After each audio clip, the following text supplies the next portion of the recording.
Et si Dieu attendait ta prière? Parce que Dieu n'agit pas sur la terre sans une autorisation humaine. Et c'est pour ça que ce qui se passe dépend aussi de toi. Certains disent, avec tous les chrétiens qu'il y a dans le monde et qui prient, on ne voit rien changer. À quoi bon s'ajouter au nombre? Et si tu étais exactement la personne que Dieu attend d'entendre? Et si tu étais celui ou celle qu'il a choisi dans ta famille, ta communauté, ton entreprise, ton pays, pour parler? La prière n'est pas un bruit de fond. La prière est une clé majeure du royaume. Le premier point à retenir, c'est que la prière n'est pas religieuse, elle est humaine. La prière existe partout dans le monde parce que le désir de contacter le surnaturel est inscrit dans l'homme. Même ceux qui ne connaissent pas Dieu prient. Ils prient la lune, les ancêtres, les arbres, les rivières, les astres, les cartes, l'horoscope. Tout le monde prie, mais tout le monde ne prie pas le vrai Dieu. La Bible dit dans Ecclésiaste 3 au verset 11, « Il, qui désigne ici Dieu, a mis dans le cœur de l'homme la pensée de l'éternité. » La prière est donc l'expression d'un esprit qui sait qu'il ne vient pas d'ici et qui cherche à rejoindre l'éternité. Le deuxième point, c'est que la prière n'est pas optionnelle. La prière n'est pas une suggestion. Jésus lui-même nous commande de prier. En Matthieu 6, au verset 5, il dit « Quand vous priez, dites ceci ». Il ne dit pas « si vous priez », il dit « quand vous priez ». Et pourtant, la prière est aujourd'hui l'activité chrétienne la plus enseignée, mais la moins pratiquée. Les gens accourent pour écouter une prédication, mais disparaissent quand on annonce une réunion de prière. Pourquoi? Tout simplement parce que nous voulons des résultats immédiats. Nous fuyons la résistance.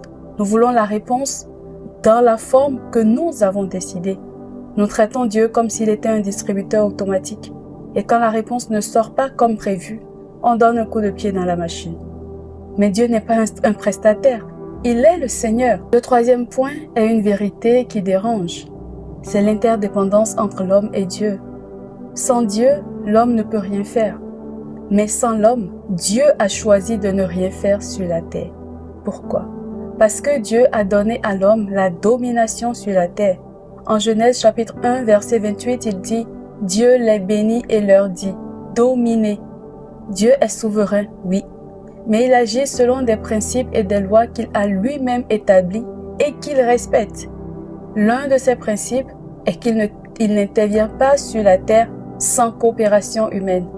La Bible dit en 1 Corinthiens chapitre 3 verset 9, « Nous sommes ouvriers avec Dieu, nous sommes coopérateurs. » La prière est la licence terrestre pour l'intervention céleste. Le quatrième point à retenir, comme effet du précédent point, est donc que rien n'arrive sans un homme qui prie. Rien ne se passe sur la terre sans qu'un homme ou une femme ne s'implique. Quand l'homme cesse de prier, il retire la licence de Dieu. Quand l'homme prie, le ciel a enfin un point d'entrée. C'est pourquoi prière et jeûne vont ensemble. Quand tu jeûnes, tu dis à Dieu, je te donne toute mon attention. Et par la prière, tu lui donnes l'autorisation. Le cinquième point est que Dieu attend, mais avec des conditions. Dieu dit en 2 Chroniques, au chapitre 7, versets 14 à 15, « Si mon peuple sur qui est invoqué mon nom s'humilie, prie et cherche ma face, et s'il se détourne de ses mauvaises voies, je les osserai des cieux. Je lui pardonnerai son péché et je guérirai son pays. Mes yeux seront désormais ouverts et mes oreilles seront attentives à la prière faite en ce lieu. » Il y a un « si ». Si mon peuple, sur qui est invoqué mon nom, il y a une condition. Dieu dit, il y a un chaos, c'est vrai, je suis puissant, c'est vrai, mais j'attends. Parce que tout le monde qui prie n'est pas mon peuple. La Bible dit dans le psaume 33, verset 12, « Heureuse la nation dont l'Éternel est le Dieu et qui a pour l'Éternel son héritage. » Donc, il y a une nation ou des nations pour laquelle ou pour lesquelles l'Éternel est le Dieu. La nation choisie, le peuple racheté, le sacerdoce royal. Et c'est nous qui sommes cette nation. C'est nous qui sommes cette nation. Et Dieu attend nos prières. Si mon peuple, sur qui est invoqué mon nom, s'humilie. Il dit pas si quelqu'un. Il dit pas si un peuple. Il dit si mon peuple, sur qui est invoqué mon nom, s'humilie et se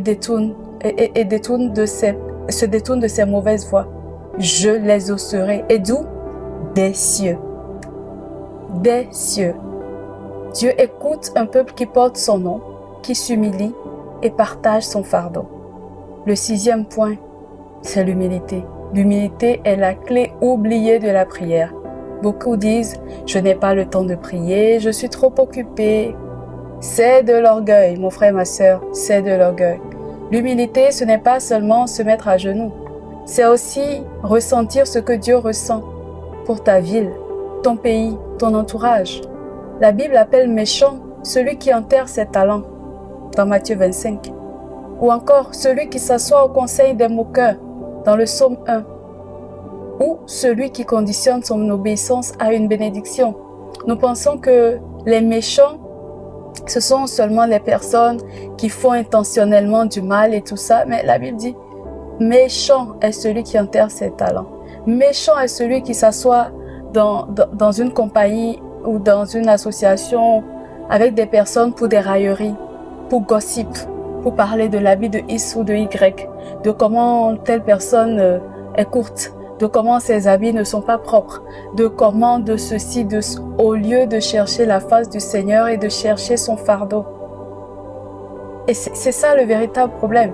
Il y a le peuple de Dieu, c'est nous le peuple de Dieu, mais le peuple de Dieu est occupé dans la méchanceté. Le peuple de Dieu est occupé à enterrer ses talents.